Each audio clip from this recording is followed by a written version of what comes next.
Hey guys, let's get more news about Dallas, but first, don't forget to subscribe and leave your like. Cowboys predicted to dump RB1 Ezekiel Elliott for 1,000-yard RB. It is a fine line, really, between looking at the available evidence and making a reasonable inference on one hand and simply talking oneself into having faith in the best-case scenario on the other. When it comes to the Cowboys' running game, maybe any scrap of positivity can be taken for wishful thinking. Or maybe not. Maybe, instead of the Cowboys' running game having taken the massive step backward many seem to think it's taken, maybe the real answer has been under our noses all this time. Maybe this is just Rico Dowdle's time to shine. There has been a groundswell of optimism from within Cowboys Nation around what has been labeled the weakest running back room in the NFL, by Pro Football Focus and others. Most of that optimism centers on the possibility that it is not retread veteran Ezekiel Elliott who will make or break this grouping. It's Dowdle, who will, perhaps sooner rather than later, nudge aside all members of the team's so-called running back committee and be the Cowboys' true RB1.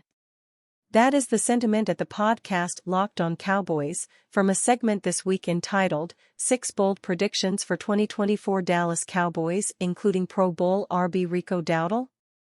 And while host Marcus Mosher did not go so far as to actually predict Dowdle making a Pro Bowl, he and fellow host Landon McCool did suggest that Dowdle is headed toward a 1,000-yard season. That would match the production from last year's RB1, Tony Pollard, who put up 1,005 yards on 252 carries. It would mean that Dowdle nudges aside Elliott, not to mention newly signed Dalvin Cook, and seizes the reins as the featured guy in the Cowboys' backfield. My bold prediction is I think that Rico Dowdle gets 1,000 yards rushing this year, Mosher said. Now, we'll see about the touchdowns because I have a feeling Zeke is going to gobble up some touchdowns, but I do think Rico Dowdle is going to end up at some point, maybe it's week 1, maybe it's week 5, becoming the clear-cut RB1 in Dallas, and being the RB1 in Dallas means you're going to be a 1,000-yard running back. Now, to be sure, the reason this take is considered bold is because it does require some revisionist history. Dowdle, remember, is only 26 but has been in the NFL since the Cowboys signed him as an undrafted free agent from South Carolina in 2020. In 4 seasons, he has just 96 carries and 385 total yards. Health has been a big factor. He missed all of 2021 with a hip injury and missed 12 games in 2022 with an ankle injury. Dowdle did show some flashes last season, and notched his best game in a Week 9 drubbing of the Giants, in which he ran for 79 yards on 12 carries.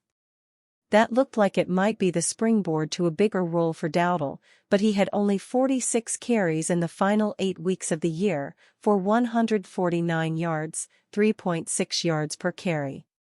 Still, Cowboys fans are summoning the faith in Dowdle. As McCool highlighted, we spent a lot of the offseason talking about the running back room, and I think the rest of the NFL media, fandom has spent a lot of the offseason talking about the Cowboys' running back room, he said.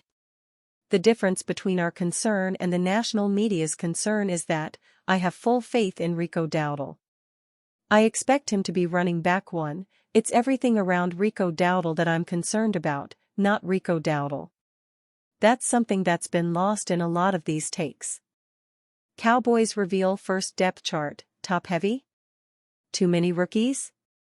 A handful of days separate the Dallas Cowboys from the regular season, meaning the release of the team's first unofficial depth chart. Tuesday's announcement displayed a positive showing for the younger players, specifically the rookies. 4 players from this year's draft class are slated for starting roles, 2 on each side of the ball. First-round pick Tyler Guyton takes over at left tackle and third-round pick Cooper Beebe at center. Defensively, third-rounder Marist Liufau lists as a first-team linebacker with fifth-rounder Kalen Carson lining up at cornerback with Darren Bland sidelined with an injury. Through the offseason, training camp and now into the regular season, there has been palpable buzz surrounding each of these players.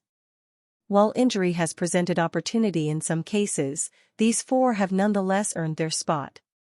but the stakes are raised with Week 1 on the horizon. On offense, Guyton and Beebe will have their hands full in a hostile road environment against a tough Cleveland Browns defensive line. For Guyton specifically, that means a matchup with reigning NFL Defensive Player of the Year, Myles Garrett. On the other side, Carson will be tasked to handle coverage against Amari Cooper and Jerry Jeudy. Lufau faces the challenge of making an impact in a linebackers group that proved a crutch for this defense a year ago. Individually, these are key responsibilities in what projects as a tone-setting game for the Cowboys. They are counting on considerable youth and inexperience to hold the line against some premier NFL talent. But this baptism by fire is not a one-week catch-all. These rookies will be called upon again throughout the season in high-caliber matchups. However, it's clear the Cowboys believe these rookies will have the capacity to succeed against this level of competition. Come kickoff on Sunday, the hope is that belief translates into results on the field. Dallas Cowboys send quarterback to Las Vegas Raiders in this intriguing trade proposal. The Dallas Cowboys are ready to make another run at a Super Bowl this year as the 2024 regular season begins against the Cleveland Browns this Sunday. While the team is poised for another great season, some question marks are within the Cowboys' quarterback room. Lance was the third pick of the 2021 NFL Draft by the San Francisco 49ers and was believed to be the next great quarterback in Northern California. However, he was unable to produce for San Francisco, and was traded to the Cowboys last season after Brock Purdy took over the starting role. He has still been unable to produce with Dallas, which has left for speculation of a new team in the near future for the young quarterback. The team that could go after Lance is the Las Vegas Raiders, who have been in a quarterback crisis since trading former starter Derek Carr to the New Orleans Saints. The proposal has Las Vegas giving Dallas a late-round draft pick, along with a sixth-rounder in exchange for the quarterback. While Lance's value has dropped, going to the Raiders, whose receivers consist of Devontae Adams and Jacoby Myers, could be the spark he needs in his career.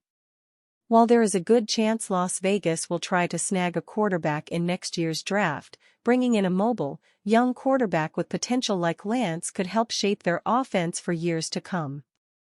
Do you think that Lance will be traded next offseason, or will he remain as a third stringer in Dallas? And you fan? What do you think of the situation of Trey Lance? Leave your opinion in the comments.